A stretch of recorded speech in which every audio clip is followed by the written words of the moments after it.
What is going on, everyone, and welcome back to the channel, guys. I know it's been a minute. I've had some customers come in that watch the channel and like, hey, where's your videos? I'm like, they're coming. But that brings me to something really quick before we start the video is, are you guys interested in seeing shop content? I refrain from it because I just don't want to bring you guys Whipple install, ESS install, Paxton install, Vortec install, Supercharger install, you know, just over and over again with the same installs. But however, there's some cars that come in that subtle differences and some stuff, and then I can just bring you guys footage from things that are going on around the shop. And other things, for example, we've got an 82 Mustang in there right now that's getting a Gen 3 Coyote swap with a 10R80. If you guys are interested in some of that content like that, or just more shop content in between updates with the car and drag strip content with the car, let me know down in the comments if you guys would like to see that. However, this video we're concentrating on where we're at. I've had a lot of people ask me, okay, Ken, you got the converter in, you got the headers converter, where are you at? You know, how's the car doing? So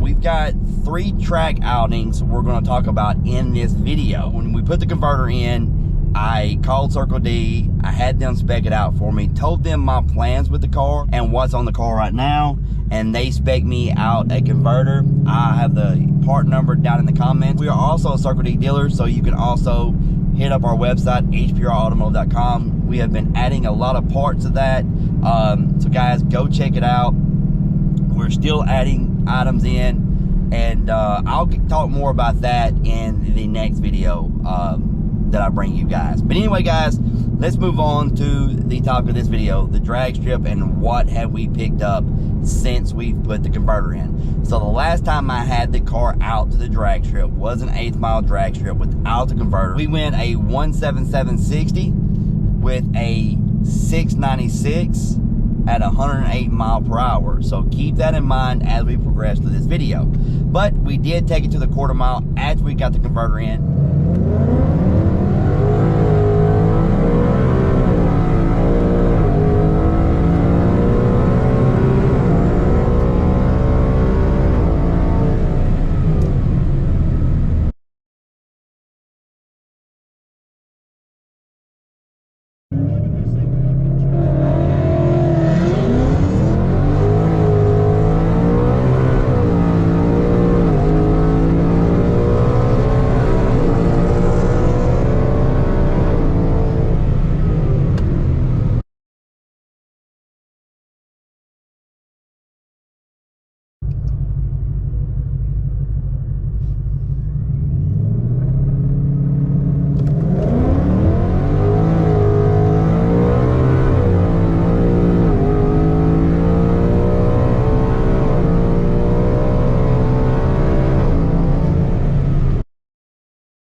Video, our very first pass, I started leaning on the converter and I didn't have the brake pressed hard enough and it started pushing through, so I took off.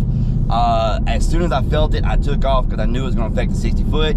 It showed a 175 60 foot. However, you see in the next runs, that same RPM leave, we ended up running a 16360. So it did affect us a little bit when we rode, but I reacted quick enough, I did not kill it. But anyway, guys, so the first pass was, you know, kind of a blotch. We went 10.5 at 138. I did add some fuel to that.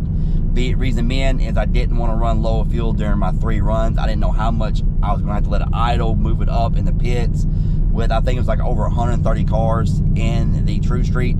I didn't know how much I was going to have to let it run and idle it up. So I didn't want to run the car low of fuel because, as you know, with the Ford Innovations fuel system, you don't want to get on the car less than a quarter tank. So to avoid that, we did put some more fuel in, and it did slow me down to 137. We did the next run, which was our fastest pass of the day, which was a 163 60 foot, and we did a 1041 at 137 mile per hour. Now the next 2 runs, we basically made that pass, come back, and we were starting the car up, moving it up, because the car never got a good cool down, and it did slow me down. We slowed down to 135 mile per hour, but still ran a good time. So our fastest pass was a 1041 at 137 with a 163 60 foot. And as you tell, it was short shifting.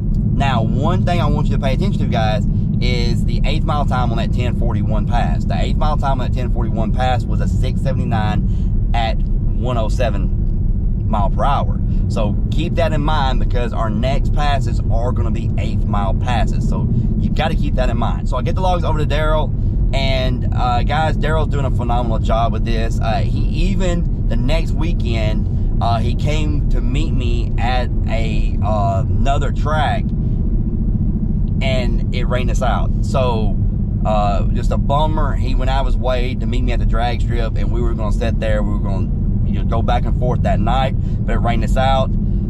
Then the next couple following weekends just didn't iron out with the track and everything else to get runs in. So we went back to Jackson Dragway, and we decided, you know what, we have our baseline run at Jackson anyway, the 691 with the 17760 at 108. We have that anyway, so we'll just see what we can do there, and then we'll can always go to a quarter mile and make runs once we get everything the way we want it.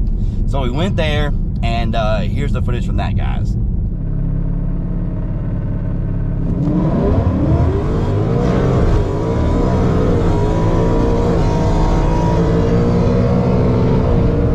So 666 at 108.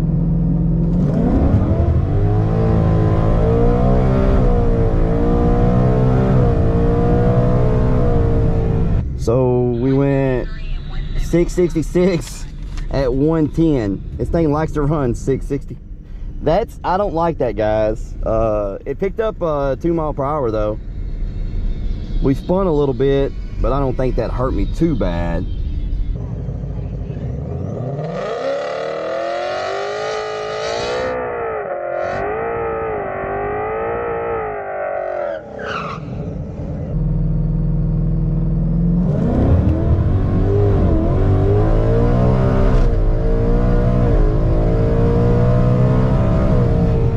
There we go.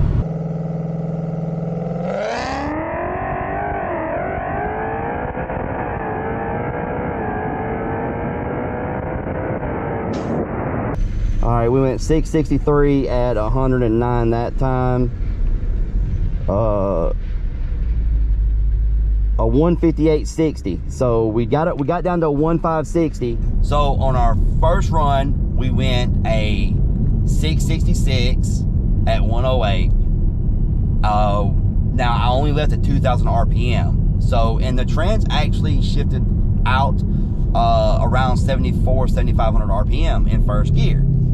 So I was like, okay, that looks better. We ran a 666. We went back to the line. I stalled it up, but we still ran a 666 because when it went to do the 2 to 3 shift, it spun just a little bit, and the car kind of twitched on me, and I kind of pedaled it.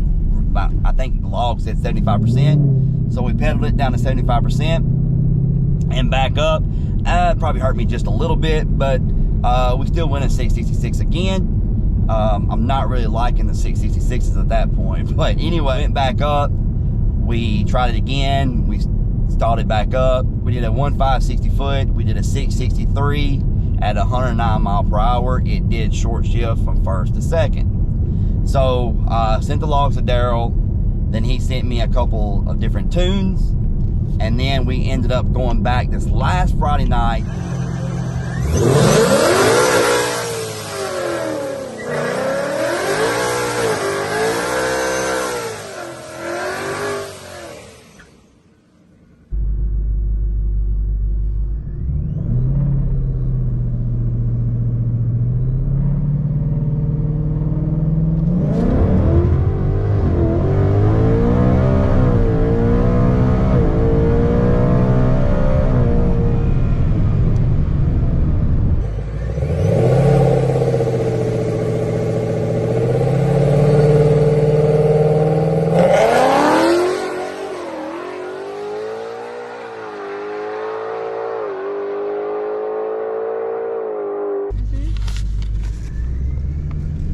right, 655 at 111 with a 15660.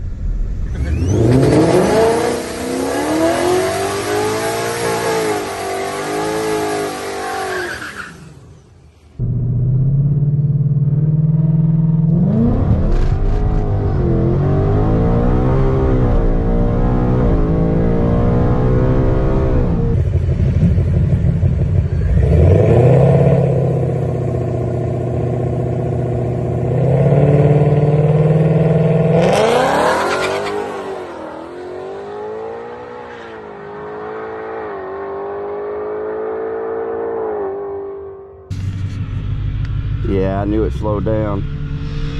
16560. I went from a 15660 to a 16560. Went 112, but sometimes when you get a little wheel spin, you will go a little faster mile per hour. So it didn't like that. I'm gonna see what it shifted at though.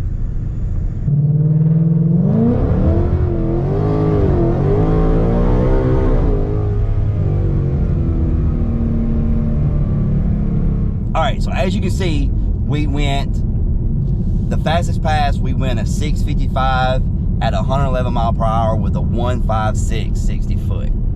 So guys, pretty decent pass there. It's still short shifted, and at this point, I'm starting to wonder how much how bad is it hurting me, because the car is running really, really good. Considering we went from a 6.9 to a 6 without the converter to a 6.5 with the converter. But the next pass we ran, and it was back to a 6.6. It's spun a little off the line, so in the log I can look back, and that's another good thing about logging. I can look back and see where my pedal was. So I can see I pulled back. Of course, it spun off the line, so I pulled back on it, got back on it. It spun a little bit in third, got twitchy. I come out and in when it got twitchy there, and then we went the rest of the pass, and we were back to a 6.6 pass. And then, as you can see, I tried to make one more pass, and it wasn't having it. It was just cooling down too much. The track was going away, and that just is what it is, guys. We do have suspension mods there at the shop for the car, and we are going to get to that. All right, guys, so let's talk about where we're at with the car. How did the converter help the car? So we went from a 17760 with a 696 to a 15660 with a 655. Now, that's where we're at so far to date. We're still on the 120 pulley. And for those of you that are watching the video, this is a 315 gear car. We're going to talk about in another video how well the 355 gears cars do with a stock converter. I was actually impressed with how well they do with the stock converter. I got a couple customers running that combo, and they actually do pretty well. But we'll talk about that in another video. All right, so let's talk about the shifting. I kind of talked about how bad was it really hurting me, the early shift. Now, normally I would say yes, that's hurting me, and I think it probably is. But however, there's a lot of people that do second gear leaves, and they actually say with a good converter and boost, that second gear leave is actually faster than a first gear leave. We had Daryl give me a second gear leave tune, and I've only been able to test it out on the street, which I can't hook, but I can tell you that I can stall the car up, brake torquing it, I can stall the car up a little over 1,000 RPM more than I was in first gear.